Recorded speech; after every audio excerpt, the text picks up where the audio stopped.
Good morning students, मैं Roma Khare. Welcome back to my channel. आज हम पढ़ने वाले हैं बायोलॉजी का chapter number 1 and name of the chapter is life process. You gonna enjoy this chapter lot. Start करते हैं।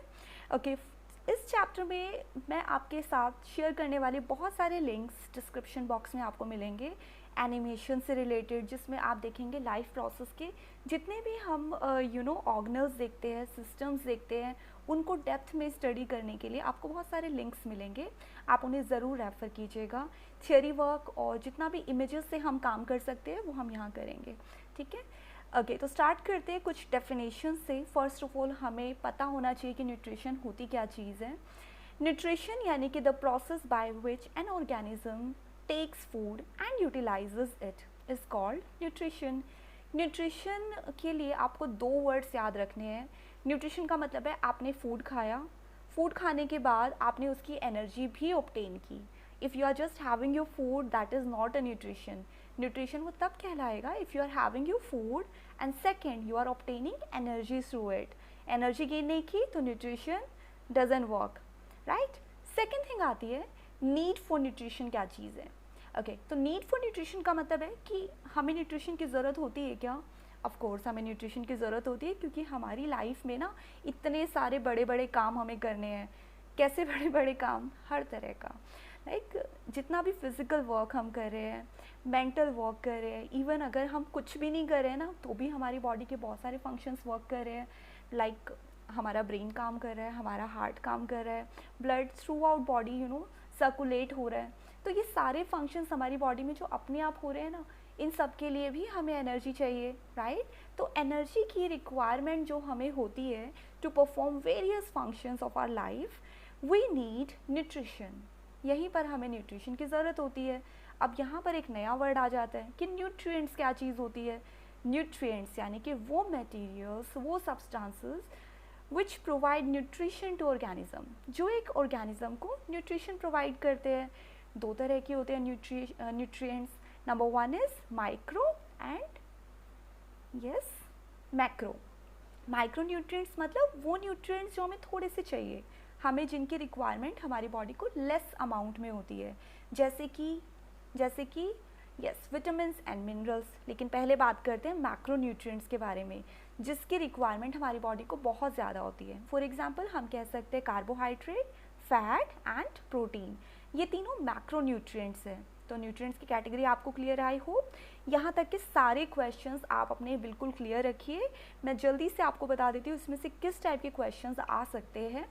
फर्स्ट ऑफ ऑल ये क्वेश्चन 1 पॉइंट में आ जाता है कि आपसे पूछा जा रहा है कि आप ये बताइए कि जो न्यूट्रिशन है ना वो कितने टाइप का होता है। तो न्यूट्रिशन का टाइप तो हम चलो नेक्स्ट पॉइंट में कर लेंगे, लेकिन हमारे पास ये क्वेश्चन आता है कि न्यूट्रिएंट्स कितने टाइप के होते हैं। तो macro and micro, we know it now, ठीक है। अच्छा, ये भी क्वेश्चन आ सकता है घुमा फिरा के कि विटामिन्स को हमने किस कैटेगरी में रखा है, मैक्रो में कि माइक्रो में, तो we should know it. Next आता है हमारा एक क्वेश्चन ये भी बनता है कि हमें जो बहुत सारे वेरियस फंक्शंस करने होते हैं, इन फंक्शंस के लिए हमें डैश की रिक्वायरमेंट होती है। So we know we need energy for these kinds of function to perform, right. तो हमें एनर्जी की रिक्वायरमेंट होती है। चलिए, अब इसके बाद हम नेक्स्ट पॉइंट करते हैं which is modes of nutrition. Modes of nutrition के 2 टाइप्स हम पढ़ने वाले हैं। कौन कौन से? Autotroph and heterotroph. Autotrophic nutrition मतलब वो न्यूट्रिशन जो ऑर्गेनिजम्स खुद बना लेते हैं, जिसमें उन्हें हमारी तरह ना कुछ खाना बनाने के लिए चढ़ाना नहीं पड़ता, खाना लेके आना पड़ता है, उसको पकाना पड़ता है, फिर खाना पड़ता है। तो दे डोंट डू इट। क्या होता है, उनका जो फूड होता है वो ऑटोमेटिकली सिंथेसाइज होता है उनकी अपनी बॉडी के अंदर, राइट। जैसे कि ग्रीन प्लांट्स के साथ होता है। तो let's go through the definition as well. Autotrophic nutrition, the mode of nutrition in which an organism prepare its own food is called autotrophic nutrition. एक ऑर्गेनिज्म, एक लिविंग ऑर्गेनिज्म जब अपना फूड खुद सिंथेसाइज करता है, उसकी बॉडी में खुद सिंथेसाइज हो जाता है, that is autotrophic nutrition. Second is heterotrophic nutrition. क्या चीज़ होती है? हेट्रोट्रॉफिक न्यूट्रिशन मतलब हम खुद फूड सिंथेसाइज नहीं कर सकते, right. We have to depend on the other substances, on other autotrophic materials organisms जिनसे हम फूड ऑब्टेन कर सके. तो by the definition we go the mode of nutrition in which an organism takes food from another organism. दूसरे organism से ये food को intake करते हैं या फिर उन पर डिपेंड करते हैं. They are called heterotrophic nutrition. Heterotrophic nutrition हम नेक्स्ट पार्ट में बहुत डिटेल में पढ़ने वाले हैं. यहाँ हम पढ़ेंगे सिर्फ ऑटोट्रॉफिक न्यूट्रिशन से रिलेटेड सारे के सारे पॉइंट. ऑटोट्रॉफिक न्यूट्रिशन यानी कि हम बात करेंगे प्लांट्स के बारे में, कैसे प्लांट्स अपना फूड खुद सिंथेसाइज करते हैं. राइट, दिया which is carbohydrate C6H12O6 glucose का मॉलिक्यूल है ना. तो हमें कार्बोहाइड्रेट क्रिएट करके दिया, लेकिन यहाँ पर हमें रिक्वायरमेंट होती है तो बहुत इंपॉर्टेंट चीज़ों की, which is chlorophyll and sunlight. इन दोनों के एब्सेंस में काम हो ही नहीं सकता. तो क्लोरोफिल भी चाहिए, यानी प्लांट्स का ग्रीन पिगमेंट होना ज़रूरी है. प्लांट्स के अंदर ये क्लोरोप्लास्ट ग्रीन कलर का होना बहुत ज़रूरी है, और सनलाइट में रहना उनका ज़रूरी है. If they don't have sunlight absorbed into them they can't do photosynthesis. Next आता है फोटोसिंथेसिस को अगर डिफाइन करना है, ठीक है, हमने डिफाइन कर दिया. The process by which green plants prepare food is called photosynthesis. अच्छा, अब यहाँ पर आता है during this process the solar energy is converted into chemical energy. Yes, we should also know कि जब भी फोटोसिंथेसिस टेक प्लेस होता है तो जो सोलर एनर्जी है ना, इतनी simple organism simple inorganic substance को यूज़ करके जो प्लांट्स होते हैं वो प्रिपेयर करके देते हैं हमें कार्बोहाइड्रेट का मॉलिक्यूल. तो हम कहते हैं कि उन्होंने यूज़ किया सोलर एनर्जी को और बना के क्या दिया हमें, एक कॉम्प्लेक्स सब्सटेंस, जिसे आप कह सकते हो केमिकल एनर्जी. सोलर एनर्जी को कन्वर्ट कर दिया केमिकल एनर्जी में. Right, during this process the solar energy is converted into chemical energy and carbohydrates are formed. तो हमारे पास जो एंड प्रोडक्ट आया वो हुआ कार्बोहाइड्रेट, एंड ऑब्वियसली ऑक्सीजन भी है यहाँ पर. फिर आता है green leaves are the main site of photosynthesis. हाँ, तो फोटोसिंथेसिस जिस जगह पर होता है ना प्लांट्स में, वो ग्रीन लीव्स होती है. यहाँ पर ना दो टाइप के क्वेश्चन बनते हैं. एक क्वेश्चन आता है कि name the part of the plant where photosynthesis is carried out. आप उस पार्ट का नाम बताओ एक प्लांट में जहाँ पर फोटोसिंथेसिस होता है. तो वो तो हमें अच्छे से पता है, वो तो किचन होता है ना लीव्स का. We call it kitchen of leaves. तो क्या चीज़ होती है ये होती है ग्रीन लीव्स. ग्रीन लीव्स के अंदर ही फोटोसिंथेसिस होता है. लेकिन कभी कभी ये क्वेश्चन, क्योंकि अब हम बड़े हो गए ना, थोड़ा सा घुमा के भी पूछा जाता है. Name the organelle. यहाँ पर प्लांट नहीं पूछा जाता, पार्ट नहीं पूछा जाता. Name the organelle of the plant where photosynthesis occur. आपको ऑर्गेनल का नाम बताना है जहाँ पर फोटोसिंथेसिस होता है. यहाँ पर ही हमारा जो क्वेश्चन है ना थोड़ा सा ट्विस्टेड हो जाता है. उस ऑर्गेनल का नाम हमें पता होना चाहिए. सेल का ऑर्गेनल होता है ना.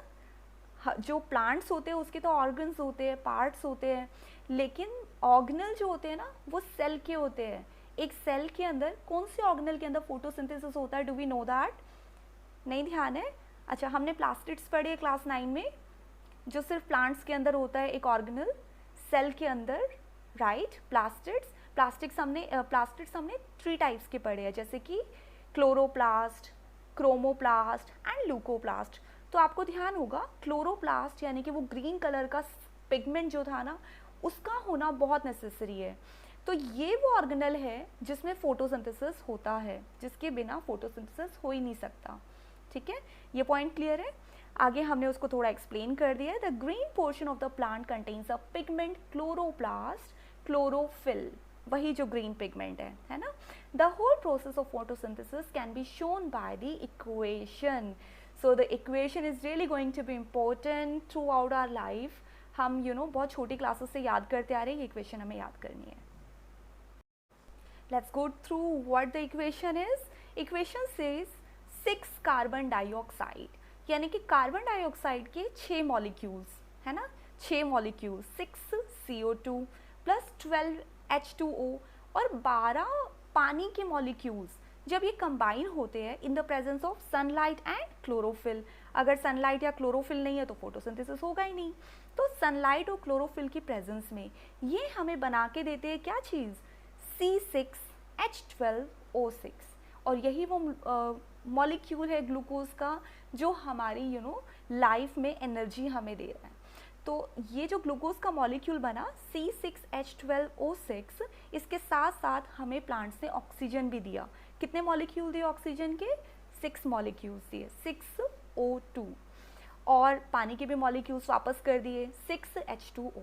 ठीक है, आधा पानी यूज़ कर लिया, आधा पानी हमें दे दिया। देखो 12H2O यूज़ किया था उन्होंने और हमें आधा पानी दे दिया, 6H2O रिवर्ट कर दिया, जिसको हम यूज़ कर लेंगे in the form of respire होके क्या बनता है, वो क्लाउड्स में चला जाता है, हमारे एनवायरनमेंट के अंदर रिलीज़ हो जाता है ना। और उसी H2O का कुछ पार्ट ग्लूकोज के अंदर भी कंबाइन है। तो ये तो है हमारी फोटोसिंथेसिस की वेरी इंपॉर्टेंट आप कह सकते हैं इक्वेशन। अच्छा, कभी कभी क्या होता है, इसके कुछ क्वेश्चंस आते हैं जो हमें पता होना बहुत ज़रूरी है। जैसे ये इक्वेशन गिवन होगी और आपसे कहा जाएगा आप ये बताइए कि ये है क्या, इस इक्वेशन को क्या कहा जाता है। तो अगर हम देख रहे हैं कि ये दो बहुत सिंपल इनऑर्गेनिक सब्सटेंसेस यूज़ करके ग्लूकोज बन गया है in the presence of sunlight and chlorophyll, तो हम कहेंगे कि ये तो फोटोसिंथेसिस है। इजी है ना याद रखना। कभी कभी इसी छोटी सी इक्वेशन का हमें वो भी what we call it balancing करने के लिए भी आ जाता है, जो हमें पता होना चाहिए, राइट। कि 6 कार्बन डाइऑक्साइड और उसका डबल पानी लिया हमने, 6 ग्लास हमने कार्बन डाइऑक्साइड लिए लेकिन 12 ग्लास पानी लिए काइंड ऑफ। तो just in simple words to put, और हमने बना दिया एक ग्लूकोज, 6 ऑक्सीजन के मॉलिक्यूल्स और 6 बना दिए ग्लास पानी के। ऐसे कैसे भी आप इसको लर्न कर लीजिए इन सिंपल वर्ड्स, जैसे भी आप याद कर पाए। नेक्स्ट आता है रॉ मटेरियल्स फॉर फोटोसिंथेसिस। तो अब हमें इक्वेशन देख के ही पता चल गया कि रॉ मटेरियल्स क्या क्या है। सबसे पहला हमें रॉ मटेरियल दिख रहा है इक्वेशन के अंदर, कार्बन डाइऑक्साइड एंड वाटर। दो चीज़ें और इम्पॉर्टेंट है, सनलाइट एंड क्लोरोफिल। ये नहीं होता तो काम ही नहीं होता ना। तो फिर ये हो गए हमारे रॉ मटेरियल्स। अब आगे चलते हैं, how do raw materials for photosynthesis become available to the plant. एक प्लांट के अंदर ये सारे जो रॉ मटेरियल है ना, उनको कार्बन डाइऑक्साइड कहाँ से मिलती है, कैसे उनकी बॉडी के अंदर जाती है, या फिर जो वाटर है ना, वो वाटर उन्हें कैसे मिलता है। तो ये हम यहाँ समझ लेते हैं। Water comes from the soil. तो फर्स्ट थिंग है, जो पानी है वो तो मिट्टी से मिल गया उनको। देखो हम लोग भी जब प्लांट्स को पानी देते हैं तो हम उनके ऊपर नहीं शावर करते ना, हम सिर्फ रूट्स में पानी देते हैं। रूट्स के थ्रू होते हुए एक टिश्यू है जिसको हमने ऑलरेडी पढ़ा हुआ है क्लास 9 में, जाइलम के थ्रू वो जो पानी है वो अपवर्ड डायरेक्शन के अंदर जाता है, यानी कि स्टेम में जाएगा। स्टेम से होता हुआ वो ग्रीन लीव्स तक जाएगा। ग्रीन लीव्स यानी कि साइट ऑफ फोटोसिंथेसिस, जहाँ पर फोटोसिंथेसिस होना है। कार्बन डाइऑक्साइड कैसे मिलेगी? कार्बन डाइऑक्साइड का मतलब है एक गैस तो एनवायरनमेंट के अंदर है, तो वो प्लांट्स कैसे यूज़ कर पाएंगे? जब वो रेस्पिरेशन करेंगे, ट्रांसपिरेशन करेंगे, है ना। तो कार्बन डाइऑक्साइड मिलेगी, इसको हम डिटेल में अभी पढ़ेंगे। फिर आता है site of photosynthesis. Now I hope आपको अच्छे से क्लियर होगा साइट ऑफ फोटोसिंथेसिस है क्या चीज़। जब भी हम बात करेंगे किसी भी ग्रीन प्लांट के बारे में, तो हमें पता होना चाहिए कि वहाँ पर साइट ऑफ फोटोसिंथेसिस के 2 टाइप के क्वेश्चन आते हैं। या तो पूछा जाएगा part of photosynthesis, part of plant जहाँ फोटोसिंथेसिस होता है, या पूछा जाएगा name the cell organelle where photosynthesis take place. तो ये दोनों आपको पता होना चाहिए। One is green leaves, the other one is chloroplast, right. ये दोनों इंपॉर्टेंट क्वेश्चन है। नेक्स्ट पॉइंट में हम कवर करने वाले हैं फोटोसिंथेसिस से रिलेटेड बहुत इंपॉर्टेंट छोटे छोटे पॉइंट्स जो अक्सर हम भूल जाते हैं। एक्चुअली फोटोसिंथेसिस हमें इतना इजी लगता है ना, क्योंकि हम तो क्लास 3 से पढ़ते आ रहे हैं, तो हमें लगता है कि हमें तो सब पता है फोटोसिंथेसिस के बारे में। स्टिल यहाँ पर कुछ छोटे छोटे पॉइंट्स हैं जहाँ पर हम कभी कभी मिस्टेक्स करते हैं। तो let's just quickly go through it. Number 1 point says absorption of light energy by chlorophyll. ये क्वेश्चन 1 पॉइंट का आता है कि जो लाइट एनर्जी है ना, वो प्लांट के अंदर कौन एब्जॉर्ब करता है। तो हमें तो लगता है कि वो तो ग्रीन लीव्स होती है, लेकिन आपको ध्यान रखना है ग्रीन लीव्स का जो क्लोरोफिल है वही वो पार्ट है जो लाइट एनर्जी को ट्रैप करता है या फिर उसको एब्जॉर्ब करता है। सेकेंड पॉइंट आता है conversion of light energy into chemical energy. Yes, this is really important. हमें पता होना चाहिए कि जो लाइट एनर्जी है ना, वही एनर्जी कन्वर्ट होती है केमिकल एनर्जी के अंदर। क्योंकि अगर ये हम भूल जाते हैं ना छोटी सी चीज़ कि केमिकल एनर्जी लाइट एनर्जी बनी या लाइट एनर्जी केमिकल एनर्जी बनी। देखो प्लांट्स ने क्या यूज़ किया, लाइट का यूज़ किया, बना के क्या दिया हमें, एक कार्बोहाइड्रेट का मॉलिक्यूल जिसे हम कह सकते हैं एक केमिकल बना के दिया। क्लियर है। नेक्स्ट आता है reduction of CO2 to carbohydrate. Photosynthesis एक और इम्पॉर्टेंट काम करता है, कार्बन डाइऑक्साइड को भी रिड्यूस कर देता है और अपना मॉलिक्यूल बनाने के लिए, ग्लूकोज का मॉलिक्यूल बनाने के लिए CO2 को रिड्यूस कर देता है। रिड्यूस करना रिडक्शन में हम ऑलरेडी पढ़ चुके केमिस्ट्री के फर्स्ट चैप्टर के अंदर कि ये रिडक्शन एक टाइप का केमिकल इक्वेशंस होती है। नेक्स्ट आता है सनलाइट एक्टिवेट्स क्लोरोफिल। कभी कभी ये क्वेश्चन भी आता है कि क्लोरोफिल को एक्टिवेट कौन करता है, या सनलाइट का काम ही क्या है। यहाँ तो क्लोरोफिल ने ट्रैप कर लिया सनलाइट को, लेकिन सनलाइट का काम क्या है? सनलाइट ही है जो क्लोरोफिल को एक्टिवेट करती है, which leads to splitting of the water molecule, जो लेटर ऑन वाटर मॉलिक्यूल को स्प्लिट करती है। स्प्लिट करके क्या होगा, जब वाटर मॉलिक्यूल स्प्लिट होगा, H2O स्प्लिट होगा, तो एक्चुअल में क्या बनेगा, जो ग्लूकोज का मॉलिक्यूल बन रहा था ना, वहीं पर इसकी रिक्वायरमेंट होती है। फिर नेक्स्ट आता है the hydrogen released by splitting of water molecule is utilized for the reduction of carbon dioxide to produce carbohydrate। ये भी एक important point है, हमें ध्यान रखना है कि जो पानी का मॉलिक्यूल जब स्प्लिट हुआ ना, तो उसके अंदर दो चीज़ें थी, हाइड्रोजन एंड ऑक्सीजन। ऑक्सीजन तो फ्री हो जाएगी, एनवायरमेंट में रिलीज हो जाएगी। ये जो हाइड्रोजन बच गया ना H2, ये बनाएगा आगे चलकर ग्लूकोज का मॉलिक्यूल, राइट। नेक्स्ट इज है oxygen is the by product of photosynthesis. This is really important point. हम अक्सर भूल जाते हैं कि इस फोटोसिंथेसिस में जितने केमिकल्स बन रहे हैं, जितनी भी चीज़ें रेडी हो रही है, उसके अंदर एक बाय प्रोडक्ट भी होता है। बाय प्रोडक्ट हम समझते हैं ना, O2, अगर हम उसे कह रहे हैं ऑक्सीजन इन 2 मॉलिक्यूल्स, है ना, मॉलिक्यूल्स में लाइक ऑक्सीजन के बाद वहाँ पे 2 मेंशन है, तो वो है ऑक्सीजन का by product. Carbohydrate is subsequently converted into starch. अच्छा, ये भी एक इम्पॉर्टेंट पॉइंट है जिसमें हम ये बताते हैं कि जो कार्बोहाइड्रेट्स होता है वो प्लांट्स में बन तो गया, कैसे बना, ग्लूकोज की फॉर्म में बना, लेकिन जब ये स्टोर होता है ना प्लांट्स में, तब ये ग्लूकोज की फॉर्म में नहीं स्टोर होता है। हम प्लांट्स खाएंगे तो हमें मीठा नहीं उसका टेस्ट आएगा, वो एक्चुअल में स्टार्च की फॉर्म में स्टोर हो जाता है, स्टार्च, राइट।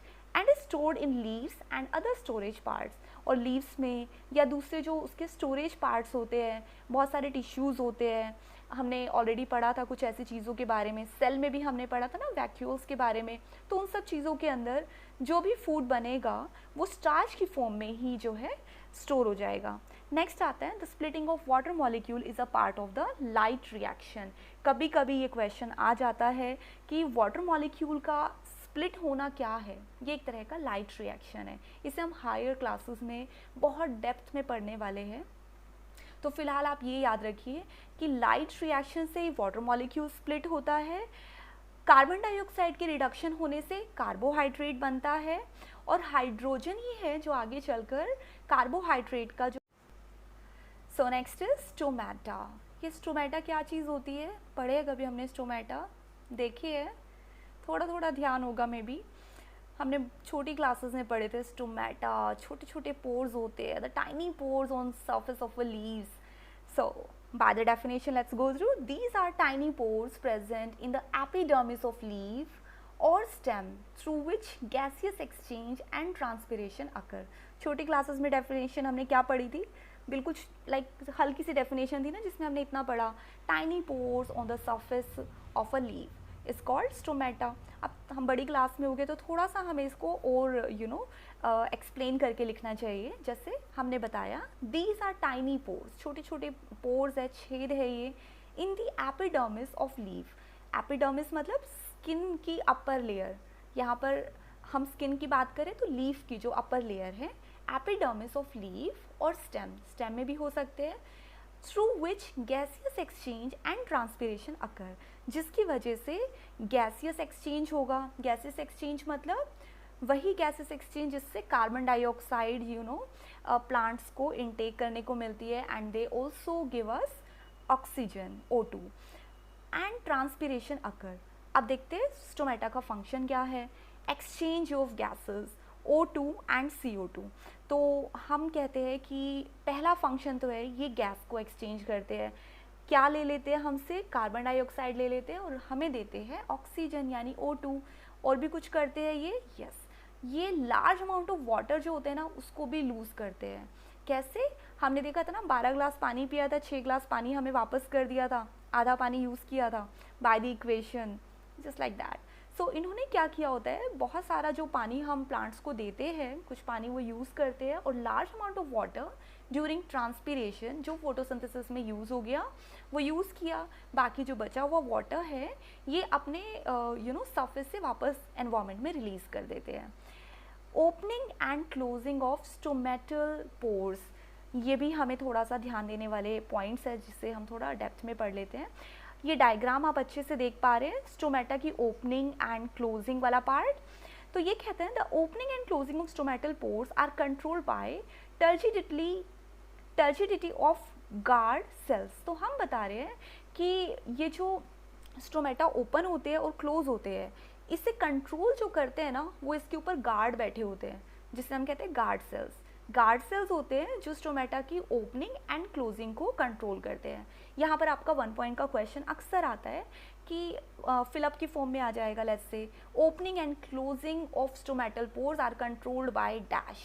तो कौन सी होती है वो चीज़ें जो कि ओपनिंग एंड क्लोजिंग को कंट्रोल करती है, सो हम वहाँ फिल कर देते हैं कि वो गार्ड सेल्स होती है।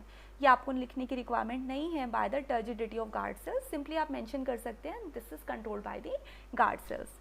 फिर आता है when guard cells uptake water from surrounding cell, जब ये बाहर से वाटर को एब्जॉर्ब करती है, they swell to become a turgid body, तब ये ना ऐसी बॉडी बन जाती है जो थोड़ी सी फूल जाती है, ऐसे ऐसे आप देख रहे हैं ना इसके अंदर जो डायग्राम बना हुआ है, which enlarge the pores in between stomatal opening, जिससे ये पोर्स थोड़े से बड़े हो जाते हैं।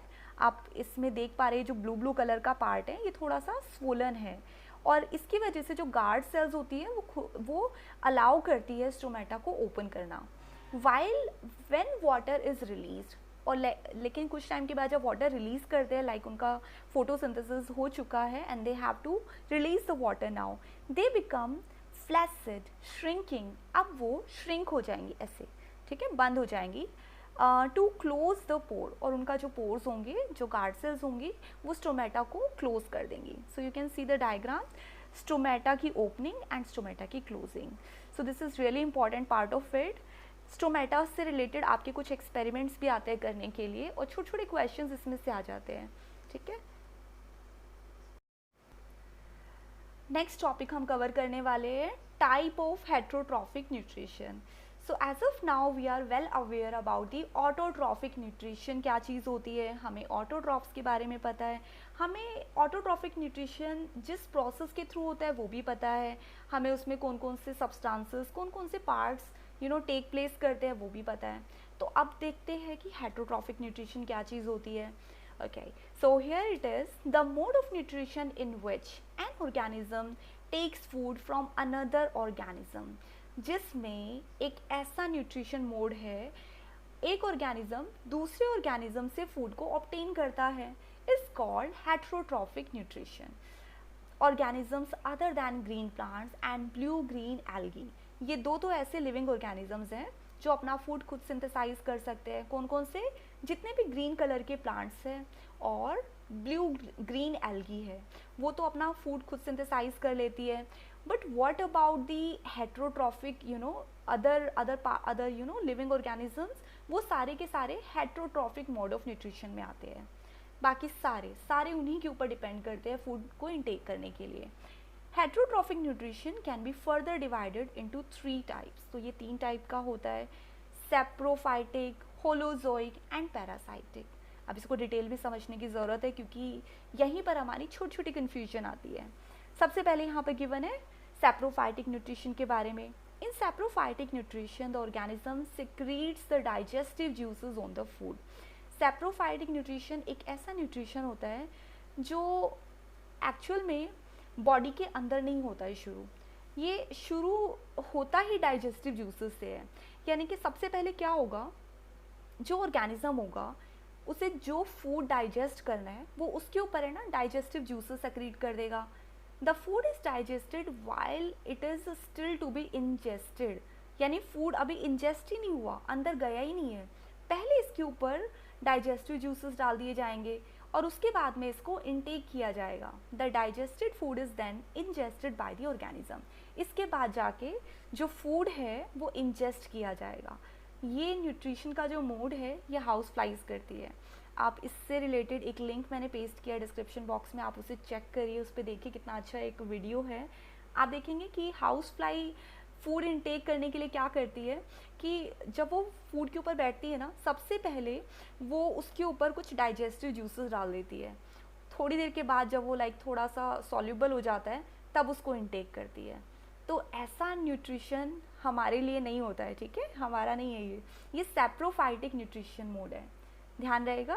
तो सैप्रोफाइटिक न्यूट्रिशन एक ऐसा मोड ऑफ न्यूट्रिशन है जिसमें ऑर्गेनिज्म पहले डाइजेस्टिव जूसेस को सेक्रीट करता है, जिस चीज़ को उसे इनटेक करना है, उसके बाद में वो फूड को इंजेस्ट करता है और बाकी का प्रोसेस बाद में होता है, ठीक है, इतना क्लियर है। इनको डेप्थ में हम अलग से करेंगे।